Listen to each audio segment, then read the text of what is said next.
اعوذ باللہ من الشیطان الرجیم بسم اللہ الرحمن الرحیم۔ آج کا ہمارا سبق تفسیر سورۃ النساء کی آیت نمبر 86 سے لے کے 90 تک ہے۔ تفسیر سورۃ النساء کی آیت نمبر 86 سے لے کے 90 تک ہے۔ وَإِذَا حُيِّيتُم بِتَحِيَّةٍ فَحَيُّوا بِأَحْسَنَ مِنْهَا أَوْ رُدُّوهَا ان اللہ کان علی کل شیء حسیبا۔ اور جب تمہیں کوئی زندگی کی دعا دیتا ہے فحیوا بأحسن منها، اس کو اس سے اچھی دعا دو، اور ردوها یا اسی کو لوٹا دو، ان اللہ کان علی کل شیء حسیبا، اللہ تعالی ہر چیز کا خوب حساب لینے والا ہے، اللہ تعالی ہر چیز کا خوب حساب کرنے والا ہے۔ یہاں یہ بیان کیا جا رہا ہے زندگی کی دعا دینے سے مراد اس کی دو تفسیریں ہیں، ایک عام تفسیر ہے، ایک خاص تفسیر ہے۔ عام تفسیر یہ ہے کہ جب بھی آپ کو کوئی دعا دیتا ہے اللہ آپ کو سلامت رکھے، آپ ہمیشہ خوش رہیں، تو اس کو اسی طرح دعا دو یا اس سے بہتر دعا دو، اس کا بدلہ دو۔ مفسرین نے زیادہ تر یہی مراد لیا ہے کہ اس سے مراد سلام لینا ہے، کہ جب تم میں سے کوئی السلام علیکم لیتا ہے تم بھی وعلیکم السلام کہو، کیونکہ السلام علیکم مجھے بھی زندگی کی دعا دینا ہوتا ہے۔ جیسے کہتے ہیں تم سلامت رہو، تو یہی زندگی کی دعا ہے نا۔ تو جیسے کہتے ہیں السلام علیکم تم پر سلامتی ہو، السلام علیکم کا معنی بھی یہ بھی زندگی کی دعا دینا ہوتا ہے، زندگی کی دعا دینا۔ اور اس میں مزید چیزیں آ جاتی ہیں کہ اللہ تعالیٰ تمہیں شر سے، بیماری سے، پریشانی سے، مصیبت سے دور رکھے، تو وہ بھی زندگی کی دعا ہوتا ہے۔ تو یہاں مراد یہ ہے کہ السلام علیکم کو کہتا ہے تم وعلیکم السلام ورحمۃ اللہ بھی کہو۔ کوئی کہتا ہے السلام علیکم ورحمۃ اللہ، تم کہو وعلیکم السلام ورحمۃ اللہ۔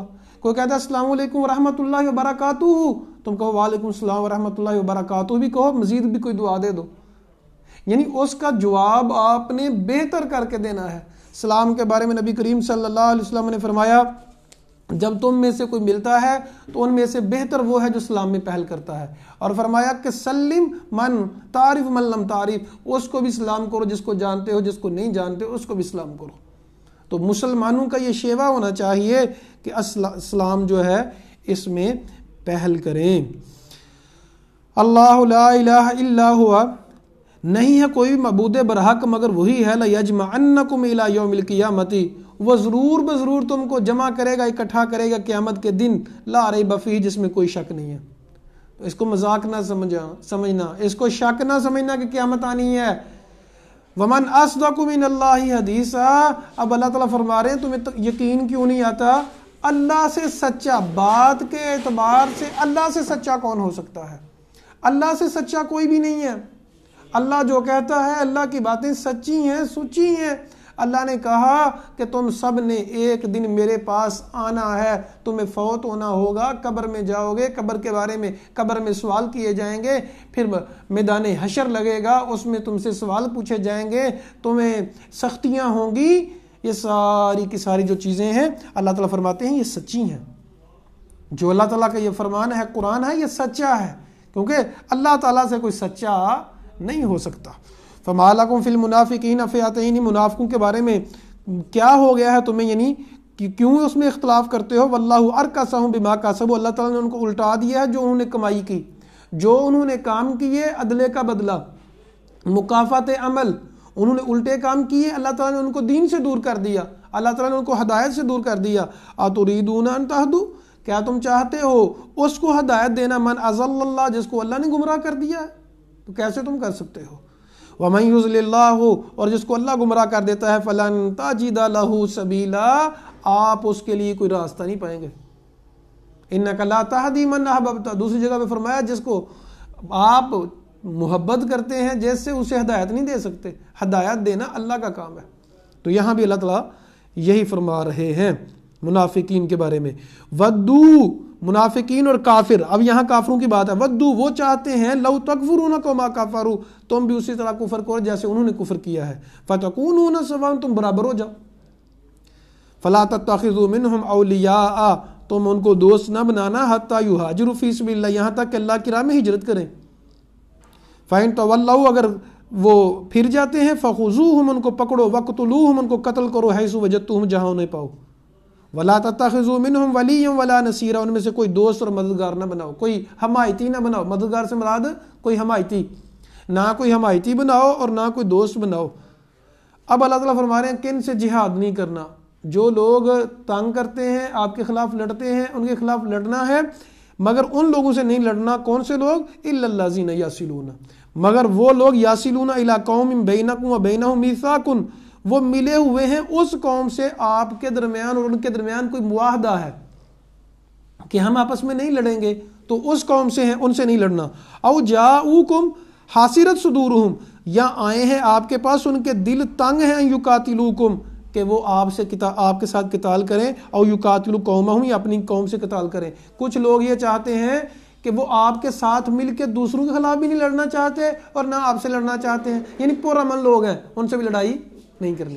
نہ ان سے لڑائی کرنی ہے جن کے ساتھ معاہدہ ہے، نہ ان سے لڑائی کرنی ہے جو پرامن لوگ ہیں، آپ کو نقصان نہیں پہنچاتے. دیکھیں یہ ہے اسلام، چاہے کوئی کافر ہے، چاہے کوئی یہودی ہے، جو مرضی ہے کوئی، لیکن اگر پرامن ہے تو اس سے لڑائی ہی نہیں کرنی.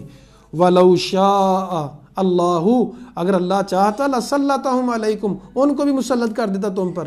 فَلَقَاتَلُوكُمْ، تو وہ لڑائی کرتے.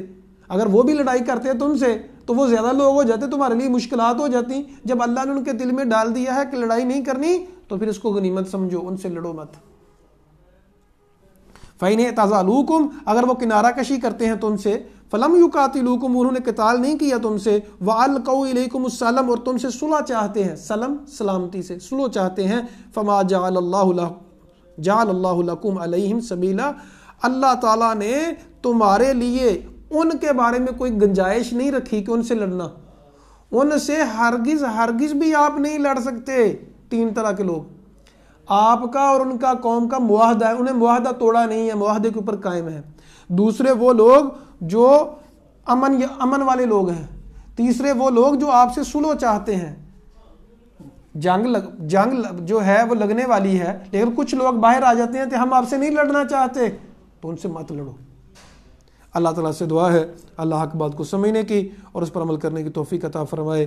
اقول قولی ھذا استغفر اللہ لی ولکم ولسائر المسلمین. جو پہلی آیت میں سلام کے بارے میں بیان کیا، اس کے بارے میں ایک اور حدیث سماعت فرما لیں.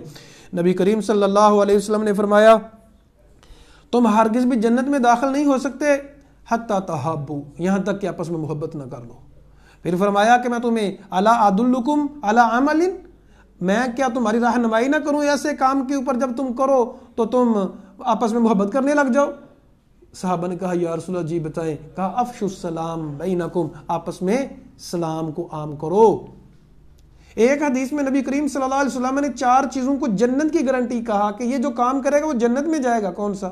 یا ایھا الناس افشوا السلام، سلام کو عام کرو. واصلوا الارحام، رشتہ داریوں کو ملاؤ. ملانے سے مراد جو لوگ آپ سے ناراض ہیں آپ ان سے ملیں، ان سے ملاقات کریں، ان کے لیے گفٹ لے کے جائیں. وَأَطْعِمُوا الطَّعَامَ، کھانا کھلاؤ. وَصَلُّوا بِاللَّيْلِ وَالنَّاسُ نِيَامٌ، رات کو نماز پڑھو کہ لوگ سوئے ہوئے ہوں. تَدْخُلُوا الْجَنَّةَ بِالسَّلَامِ، یہ 4 کام کر لو جنت میں سلامتی کے ساتھ داخل ہو جاؤ گے. اللہ تعالیٰ سے دعا ہے اللہ حق بات کو سمجھنے کی، اس پر عمل کرنے کی توفیق عطا فرمائے. اقول قولی ھذا استغفر اللہ لی ولکم ولسائر المسلمین.